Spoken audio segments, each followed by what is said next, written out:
Today in this video we are going to study about सहसंयोजक बंध यानी covalent bond और BSc part 1 inorganic chemistry.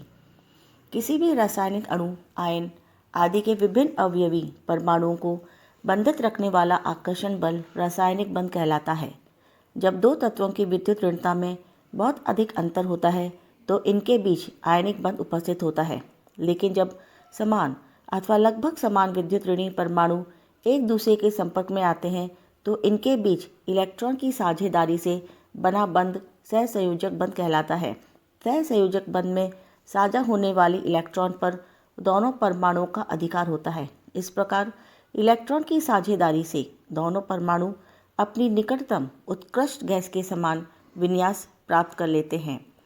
So let's first take Lewis theory. Lewis theory के अनुसार दो परमाणुओं के मध्य परस्पर संयोजी इलेक्ट्रॉन यानी बाह्य कोश के इलेक्ट्रॉन की साझेदारी से बनने वाले बंध को सहसंयोजक बंध कहते हैं। यह बंध उन परमाणुओं के बीच बनता है जिनमें इलेक्ट्रॉन त्यागने का गुण नहीं होता है।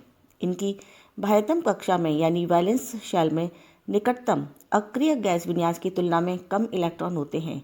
जब इस प्रकार के परमाणु परस्पर बंधित होते हैं तो स्थायी विन्यास प्राप्त करने के लिए ये आपस में इलेक्ट्रॉन की साझेदारी कर लेते हैं। दोनों परमाणुओं के द्वारा बराबर इलेक्ट्रॉन्स की साझेदारी की जाती है तथा दोनों ही परमाणु अक्रिय गैस विन्यास को प्राप्त करते हैं, अर्थात अपना ऑक्टेट या डबलेट पूरा करते हैं हाइड्रोजन की स्थिति में। फॉर एग्जाम्पल, दो हाइड्रोजन परमाणु परस्पर एक एक इलेक्ट्रॉन की साझेदारी करके अपना डबलेट पूरा करते हैं तथा हीलियम का इलेक्ट्रॉनिक विन्यास प्राप्त करके स्थायी हो जाते हैं। इस प्रकार बने अणु को सहसंयोजक अणु और इस प्रकार प्रदर्शित संयोजकता को सहसंयोजकता कहते हैं। प्रत्येक परमाणु द्वारा साझा किए गए इलेक्ट्रॉन्स की संख्या उसकी सहसंयोजकता कहलाती है। अब हम बात करते हैं अष्टक सिद्धांत यानी ऑक्टेट रूल की। लुईस ने बताया कि अक्रिय गैस विन्यास प्राप्त करने के लिए दो अणु परस्पर बराबर इलेक्ट्रॉन्स की साझेदारी करते हैं, जिसके परिणाम स्वरूप उसके बाह्यतम कोश में इलेक्ट्रॉन्स की संख्या 8 हो जाती है तथा हाइड्रोजन और हीलियम के अतिरिक्त सभी अणु अक्रिय गैस विन्यास प्राप्त करने के लिए अपनी बाह्यतम कक्ष में इलेक्ट्रॉन्स की संख्या 8 करने का प्रयास करते हैं। हम जानते हैं कि हाइड्रोजन और हीलियम में जो बाह्यतम कक्षक है वह सिर्फ 2s है और चूंकि 2p कक्षक नहीं है अतः वह अपनी ऑक्टेट कंप्लीट नहीं कर सकता है। अतः लुईस के सिद्धांत को अष्टक नियम भी कहा जा सकता है। इसके लिए अगर हम एग्जाम्पल देखें तो क्लोरीन के प्रत्येक अणु की बाह्यतम कक्षा में 7 इलेक्ट्रॉन होते हैं तथा उसे अपना अष्टक पूरा करने के लिए एक और इलेक्ट्रॉन की आवश्यकता होती है। इसके लिए दो क्लोरीन के परमाणु एक एक इलेक्ट्रॉन का उपयोग करके साझेदारी कर एक इलेक्ट्रॉन पेयर बना लेते हैं और स्थायी विन्यास ग्रहण कर लेते हैं। बंधित इलेक्ट्रॉन पेयर को इलेक्ट्रॉन पेयर के स्थान पर एक छोटी रेखा डैश के द्वारा प्रदर्शित करते हैं जो एकल बंध के समतुल्य होता है। जो संयोजी इलेक्ट्रॉन संयोजकता में भाग नहीं लेते उन्हें हम लोन पेयर ऑफ इलेक्ट्रॉन्स कहते हैं। जब परमाणु एक इलेक्ट्रॉन युग्म साझा करता है तब सिंगल कोवेलेंट बॉन्ड, दो इलेक्ट्रॉन पेयर साझा करने पर डबल कोवेलेंट बॉन्ड तथा 3 इलेक्ट्रॉन युग्म के साझे से ट्रिपल कोवेलेंट बॉन्ड बनता है। डबल तथा ट्रिपल सहसंयोजक बंध सामूहिक रूप से मल्टीपल सहसंयोजक बंध कहलाते हैं। इन्हें क्रमशः 2 रेखाओं या 3 रेखाओं से प्रदर्शित किया जाता है। अब हम बात करते हैं limitations of octet rule and Lewis theory की। लुईस की सहसंयोजक बंध अवधारणा, जो कि इलेक्ट्रॉन्स की साझेदारी पर आधारित है, ऐसे परमाणु के मध्य सहसंयोजक बंध निर्माण का स्पष्टीकरण सफलतापूर्वक कर देती है, जिनमें स्थायी अक्रिय गैस विन्यास प्राप्त करने के लिए इलेक्ट्रॉन ग्रहण करने की प्रवृत्ति रखते हैं। यह अवधारणा अणुओं की पोलैरिटी का भी स्पष्टीकरण कर देती है। फिर भी धारणा क्वालिटेटिव होती है। इसकी निम्न सीमा है, यानी अगर हम इसकी सीमाएं देखें तो जो लुईस का सिद्धांत है, संक्रमण धातु इस नियम का सामान्यतः पालन नहीं करते हैं, यानी लुईस के नियम का पालन नहीं करते हैं। PCl5 व SF6 जैसे कुछ अणुओं में अष्टक का प्रसार होता है, अर्थात उनके संयोजकता कोश में 8 से अधिक इलेक्ट्रॉन होते हैं। कुछ तत्वों के यौगिक जैसे BeCl2, BeH2, BCl3 व BF3 में अष्टक अपूर्ण है, परंतु वे स्थायी होते हैं। कुछ अणुओं में अयुग्मित इलेक्ट्रॉन्स की संख्या विषम होती है, जैसे नाइट्रिक ऑक्साइड यानी इवन नहीं होती है, ऑड होती है और सिर्फ एक इलेक्ट्रॉन अयुग्मित रहता है, लेकिन वह पेयरिंग न करके भी एक स्टेबल कंपाउंड बनाता है। अष्टक नियम के अपवाद और उनकी अगर हम व्याख्या को देखें तो कुछ अणुओं में सहसंयोजक बंध बनाने के दौरान उनमें 8 से अधिक इलेक्ट्रॉन हो जाते हैं। इसको समझाने के लिए सिज्विक ने अधिकतम सहसंयोजकता का सिद्धांत प्रतिपादित किया। इस सिद्धांत के अनुसार किसी परमाणु की अधिकतम संयोजकता 4 से अधिक हो सकती है एवं यह भी आवश्यक नहीं है कि स्थायित्व प्राप्त करने के लिए उसके बाहरी कोश में 8 इलेक्ट्रॉन हो। किसी परमाणु की संयोजकता आवर्त सारणी में उसकी आवर्त पर निर्भर करती है। जैसे हाइड्रोजन के लिए प्रथम आवर्त N1, अधिकतम संयोजकता 2।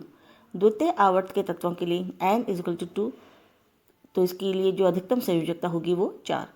तृतीय आवर्त की N3 है तथा चतुर्थ आवर्त की N4 है तथा इन तृतीय आवर्त तथा चतुर्थ आवर्तों के लिए जो मैक्सिमम संयोजकता है वह 6 तथा 4 से अधिक आवर्त N greater than 4 के लिए उनके लिए अधिकतम सहसंयोजकता 8 होती है। अर्थात किसी परमाणु के बाह्यतम कोश में अधिकतम इलेक्ट्रॉन रखने की क्षमता क्रमशः 2 × 2 = 4, 4 × 2 = 8, 6 × 2 = 12 तथा 8 × 2 = 16 पाई जाती है।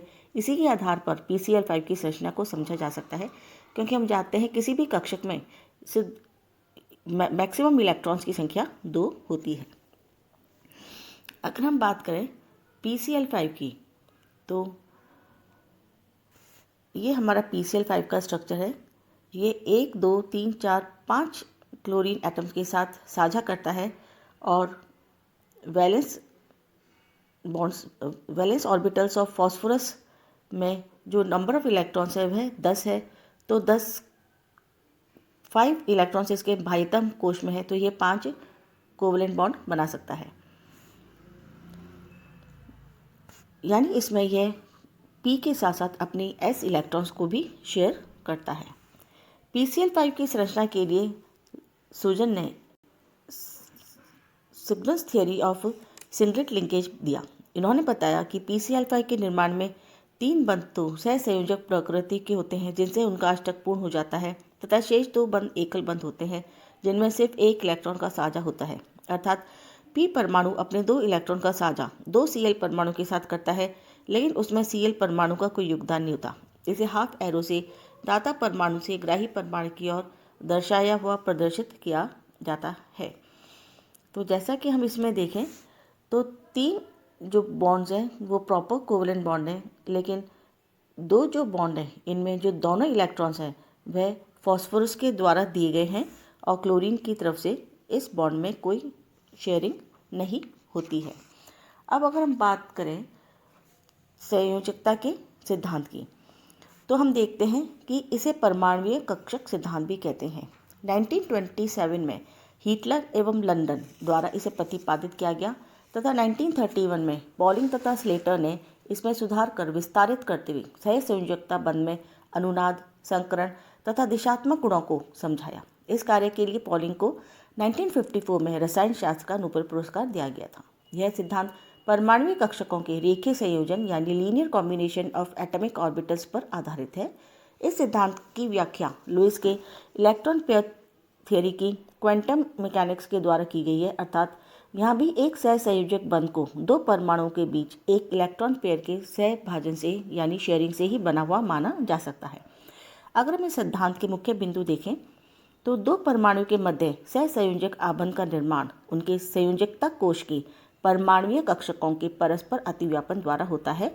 अतिव्यापन की प्रक्रिया में सहभाजित यानी शेयर्ड होने वाले कक्षक अर्धपूरित होते हैं, अर्थात उनमें एक एक इलेक्ट्रॉन होता है और इनका चक्रण विपरीत दिशा में होता है। अतिव्यापन का मान अधिक होगा, बंध उतना ही अधिक प्रबल होगा।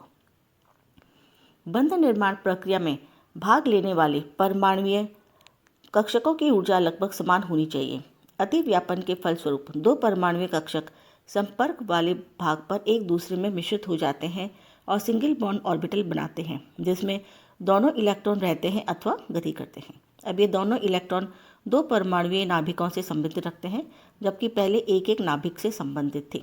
यानी अब ये दोनों के दोनों इलेक्ट्रॉन्स ही दोनों परमाणुीय नाभिकों को बिलोंग करते हैं। कक्षकों में अतिव्यापन के परिणाम स्वरूप अधिकतम इलेक्ट्रॉन घनत्व दोनों परमाणुओं या दोनों नाभिकों के मध्य रहता है, यह कंसंट्रेटेड इलेक्ट्रॉन क्लाउड ही दोनों नाभिकों को स्थिर विद्युत आकर्षण बल के द्वारा बांधे रखता है। अतः कंसंट्रेटेड इलेक्ट्रॉन क्लाउड ही सहसंयोजकता बंध है, जिसका अधिकांश बॉन्डिंग फोर्स नाभिकों और इलेक्ट्रॉन क्लाउड्स के मध्य स्थिर वैद्युत आकर्षण से प्राप्त होता है। अब अगर हम बात करें छठे सिद्धांत की, तो हम देखते हैं कि अतिव्यापन के परिस्वरूप यानी अतिव्यापन के परिणाम स्वरूप ही बंध में डायरेक्शनल गुण उत्पन्न हो जाते हैं। जिस दिशा में अर्धपूरित कक्षक परस्पर अतिव्यापन करते हैं वही संयोजकता बंध की दिशा होती है। अतः कहा जा सकता है कि सहसंयोजक बंध दिशात्मक होते हैं, जिसके कारण केंद्रीय परमाणु विशिष्ट मान का आबद्ध कोण बनता है तथा अणु को विशिष्ट आकृति प्रदान करता है। समान ऊर्जा वाले दो कक्षकों में से जो कक्षक अधिक दिशात्मक होता है वह अधिक प्रबल बंध बनाता है। जैसे डंबेल आकृति वाले पी कक्षक गोलाकार एस कक्षकों की तुलना में प्रबल बंध बनाते हैं। गोलाकार कक्षक अर्थात एस कक्षक किसी भी दिशा के लिए वरीयता प्रदर्शित नहीं करती, परंतु नॉन स्फेरिकल कक्षक जैसे पी और डी कक्षक उच्च घनत्व की दिशा में बंध बनाने की चेष्टा करते हैं, क्योंकि यह डायरेक्शनल नेचर के होते हैं। यहाँ तक संभव होता है अति व्यापन करने वाले कक्ष संकरित होते हैं। यदि अणु को लगभग समान ऊर्जाओं के अनेक इलेक्ट्रॉनिक संरचनाओं के द्वारा प्रदर्शित किया जा सकता है तो अणु का स्थायित्व और बढ़ जाता है। किसी तत्व में जितने अर्धपूरित कक्षक होते हैं उनकी संयोजकता भी उतनी ही होती है। रासायनिक बंध की आधुनिक धारणा के अनुसार परमाणु के संयुक्त होने का कारण पोटेंशियल एनर्जी की न्यूनतम अवस्था प्राप्त करना है, क्योंकि यह सबसे स्थायी अवस्था होती है। जब परमाणु के मध्य बंध बनते हैं तो इस प्रक्रिया में ऊर्जा का कुछ नुकसान होता है, अर्थात यह कहा जा सकता है कि ए और बी परमाणु से निर्मित ए बी अणु की ऊर्जा ए तथा बी अणुओं की ऊर्जा से कुल ऊर्जा से कम होती है। उत्सर्जित ऊर्जा का मान जितना अधिक होता है रासायनिक बंध उतना ही प्रबल होता है। तो अगर हम देखें ए और बी जब बंध बनाते हैं तो बंध बनाने के बाद साथ में कुछ एनर्जी भी उत्सर्जित हो रही है। संयोजकता बंध को सिद्धांत को समझने के लिए हम हाइड्रोजन अणु का उदाहरण देते हैं। हाइड्रोजन के परमाणु के पास संयोजकता कोश में एक इलेक्ट्रॉन होता है तथा नाभिक में एक प्रोटॉन होता है। हाइड्रोजन परमाणु द्वारा एक इलेक्ट्रॉन ग्रहण करने में 0.74 eV यानी इलेक्ट्रॉन वोल्ट ऊर्जा उत्सर्जित होती है। तो हम कह सकते हैं हाइड्रोजन गैस एक इलेक्ट्रॉन जब लूज़ करता है हाइड्राइड आयन बनाता है तो 0.74 इलेक्ट्रॉन वोल्ट ऊर्जा उत्सर्जित होती है।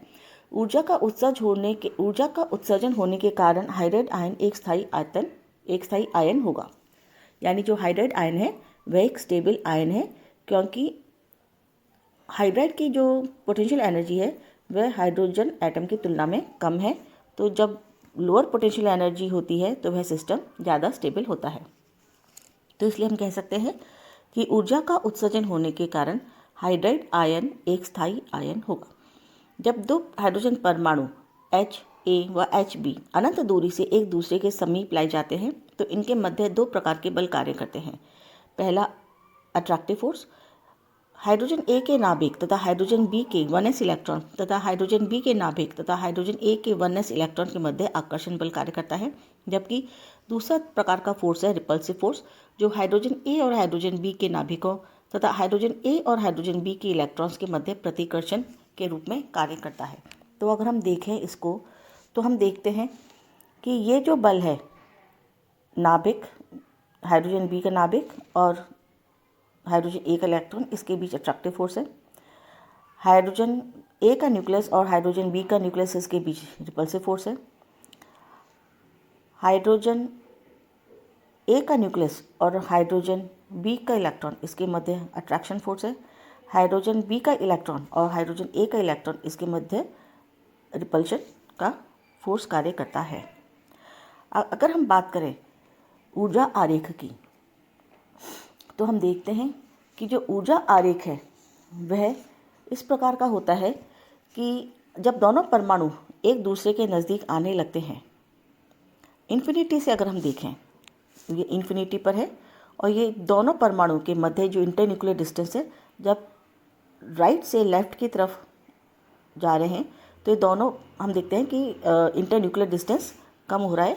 तो जब दोनों परमाणु एक दूसरे के नज़दीक आने लगते हैं तो उनके मध्य परस्पर आकर्षण बल बढ़ने लगता है और दोनों कक्षकों के इलेक्ट्रॉन कक्षों का अतिव्यापन होने लगता है। और यह अतिव्यापन तब तक बढ़ता है जबकि उनके मध्य आकर्षण तथा प्रतिकर्षण बल एक दूसरे को काउंटर बैलेंस न कर दें। इस प्रकार अतिव्यापन से बने बंध को हम सिग्मा बंध कहते हैं। ये जब प्रतिकर्षण बल आकर्षण बलों की तुलना में तेजी से कार्य करते हैं तो पोटेंशियल एनर्जी में होने वाले परिवर्तन को हम इसके साथ इस वक्र से दिखा सकते हैं। जो पहला वाला कर्व है, नीचे वाला वक्र है, वह आकर्षण बलों के प्रभावी होने पर स्थितिज ऊर्जा में परिवर्तन को दर्शाता है। वह अंतर्नाभिकीय दूरी जहाँ पर स्थितिज ऊर्जा निम्नतम होती है वहाँ अभिक्रिया की संभावना होती है। सिग्मा बंध से बंधित परमाणु मजबूती से बंधे रहते हैं। H2 यानी हाइड्रोजन मॉलिक्यूल में सिग्मा बंध 2H परमाणु के SS कक्षकों के अतिव्यापन से सिग्मा बंध बनाता है। अगर हम देखें तो 1s Ha का एक परमाणु और Hb का दूसरा परमाणु जब पास आते हैं तो ओवरलैपिंग होती है और ओवरलैपिंग के बाद ये एक सहसंयोजक बंध बन के एक परमाणु बन जाता है। बंध बनने के समय जब दोनों परमाणु एक दूसरे के निकट आते हैं वह अतिव्यापन करते हैं तो इसका पता करना अत्यंत कठिन हो जाता है कि E1 हमेशा हाइड्रोजन A के समीप रहेगा तथा E2 हमेशा हाइड्रोजन B के समीप रहेगा। दोनों इलेक्ट्रॉन्स में भेद करना असंभव होता है। हिटलर तथा लंदन ने इसके लिए तरंग व्याख्या दी तथा बताया, इस स्थिति में हाइड्रोजन अणु की दो संरचनाएं संभव हैं। संरचना एक है जिसमें हाइड्रोजन A का इलेक्ट्रॉन उसके पास है, हाइड्रोजन B का इलेक्ट्रॉन उसके पास है, that is H having electron 1 and B having electron 2। दूसरी संरचना में इलेक्ट्रॉन्स एक्सचेंज हो जाते हैं। हाइड्रोजन B का इलेक्ट्रॉन हाइड्रोजन A के पास आ जाता है और हाइड्रोजन A का इलेक्ट्रॉन हाइड्रोजन B के पास आ जाता है। संरचना एक में अगर हम देखें तो E1 इलेक्ट्रॉन Ha नाभिक से तथा E2 Hb नाभिक से संबंध होता है, जबकि संरचना 2 में E1 इलेक्ट्रॉन Hb से तथा E2 इलेक्ट्रॉन Ha नाभिक से संबंध होता है। यदि psi1 संरचना 1 के लिए तरंग फलन है तो इसे हम निम्न प्रकार लिख सकते हैं। psi1 is equal to psi a1 dot psi b2 और इसी प्रकार दूसरी संरचना के लिए हम लिख सकते हैं psi2 is equal to psi a2 dot psi b1। यहाँ पे जो ब्रैकेट्स में संख्या है वह इलेक्ट्रॉन प्रदर्शित कर रही है कि A का इलेक्ट्रॉन A के साथ है, B का इलेक्ट्रॉन B के साथ है। यहाँ पे 2 ये दिखा रही है कि हाइड्रोजन B का इलेक्ट्रॉन A के साथ है और हाइड्रोजन A का इलेक्ट्रॉन B के साथ है। एक हाइड्रोजन अणु के लिए तरंग फलन उपरोक्त दोनों तरंग फलनों का रेखीय संयोजन यानी लीनियर कॉम्बिनेशन होगा, अर्थात जो psi होगा वह होगा C1 psi1 plus C2 psi2। समीकरण 1 व 2 से हम कह सकते हैं psi is equal to C1 psi a1 dot psi b2 plus C2 psi a2 dot psi b1। यानी इन दोनों जो तरंग फलन है हमने उनको यहाँ पर ऐड कर दिया है। दोनों हाइड्रोजन परमाणु की परमाणुीय कक्षक आपस में मिलकर एक हाइड्रोजन अणु बनाते हैं। उपरोक्त समीकरण में C1 C2 जथा जो है ये C1 C2 इनके मिक्सिंग कोएफिशिएंट कहलाते हैं और हाइड्रोजन अणु के लिए C1 का जो मान होता है वह प्लस माइनस C2 के बराबर होता है और यदि C1 का मान 1 है प्लस 1 है तो C2 का मान प्लस माइनस 1 है। अतः दोनों परमाणुओं कक्षकों के मिश्रित होने की दो संभावना है। जब C का मान प्लस 1 है एवं C2 का मान भी प्लस 1 है तो psi s is equal to psi1 plus psi2 तथा जब C1 का मान प्लस 1 है तथा C2 का मान माइनस 1 है तो psi a का मान आएगा psi1 माइनस psi2। अतः समीकरण 1 व 2 व 5 व 6 से हम पूरी समीकरण लिख सकते हैं। psi s is equal to psi a1 psi b2 plus psi a2 psi b1 और जो एंटी बॉन्डिंग ऑर्बिटल होगा, यानी जो साई ए वाला है, जिसमें C2 के जो मान है वह -1 है, उसके कारण जो इक्वेशन आएगी वो इक्वेशन आएगी psi A is equal to psi A1 psi B2 minus psi A2 psi B1। यानी इन दोनों इक्वेशन में प्लस और माइनस का ही फ़र्क है।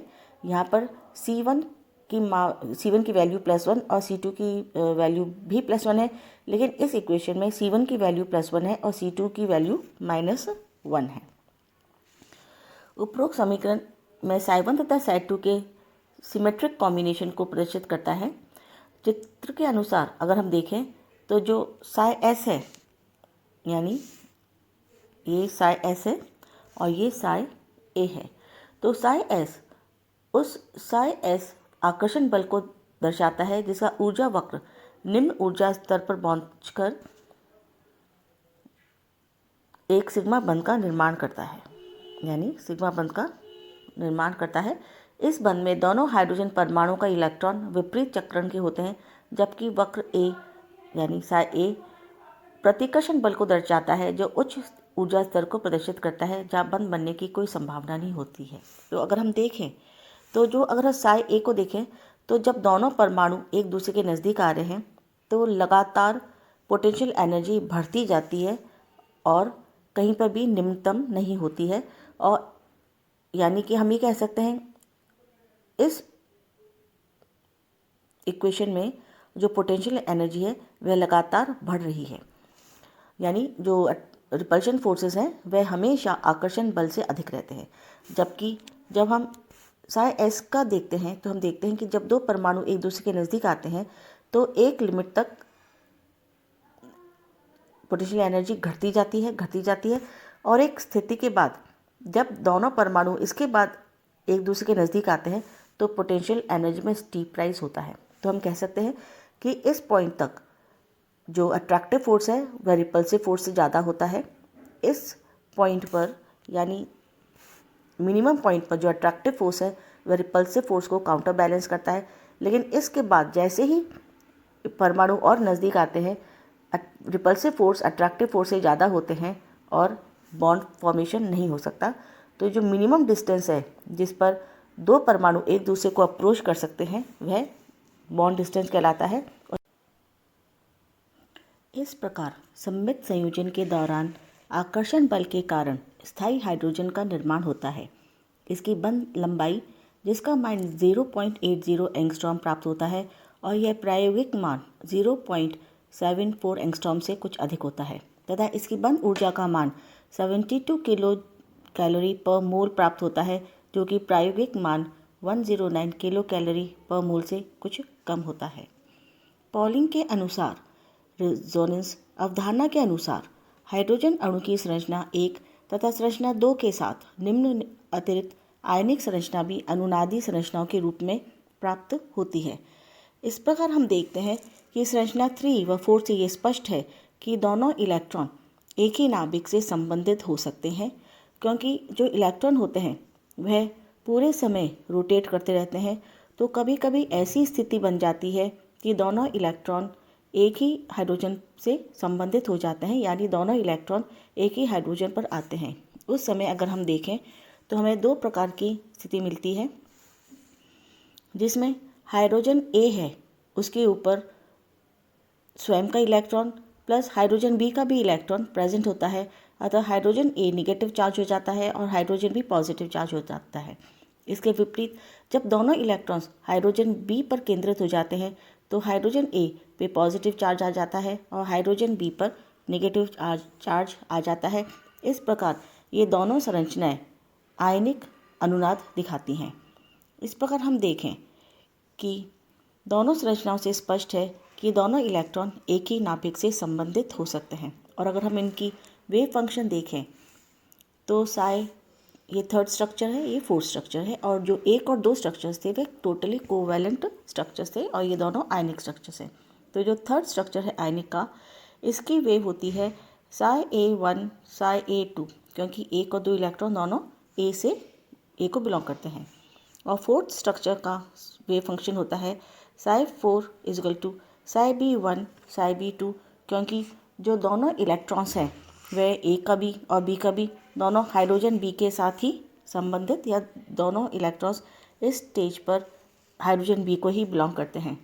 अतः कुल तरंगफल जो आता है वो आता है psi S is equal to psi सह संयोजक प्लस लैम्डा साई आयनिक और सह संयोजक साई सह संयोजक is equal to psi 1 plus psi 2 और साई आयनिक is equal to psi 3 and psi 4। हमने यहाँ पर एक लैम्डा टर्म भी देखा है और ये लैम्डा जो होता है वह कांस्टेंट है जो बंधन में आयनिक संरचनाओं की मात्रा को दर्शाता है, यानी what is the contribution of the ionic structures in the total wave function, यह उसको दर्शाता है। हाइड्रोजन अणु के लिए इसका मान 0.17 होता है। अगर हम देखें तो कुल तरंग फलन आता है फिर जो कि बराबर है psi S is equal to psi A 1 psi B 2 plus psi A 2 psi B 1 plus psi lambda within the square brackets psi A 1 dot psi A 2 plus psi B 1 psi B 2। इस तरंग फलन के लिए hydrogen अणु की ऊर्जा का मान 79 किलो कैलोरी पर मोल प्राप्त होता है। यदि इसमें प्रत्येक इलेक्ट्रॉन की परिरक्षण एवं अन्य प्रभावों को भी शामिल कर दिया जाए तो इसका मान हमें 102.9 किलो कैलोरी पर मोल प्राप्त होगा, जो कि प्रायोगिक मान के लगभग समान होता है तथा अंतर्नाभिकीय दूरी का मान 0.74 एंगस्ट्रॉम प्राप्त होता है, जो कि प्रायोगिक मान के लगभग समान है। अब हम आते हैं संयोजकता बंध सिद्धांत की सीमाएं। What are the limitations of valence bond theory.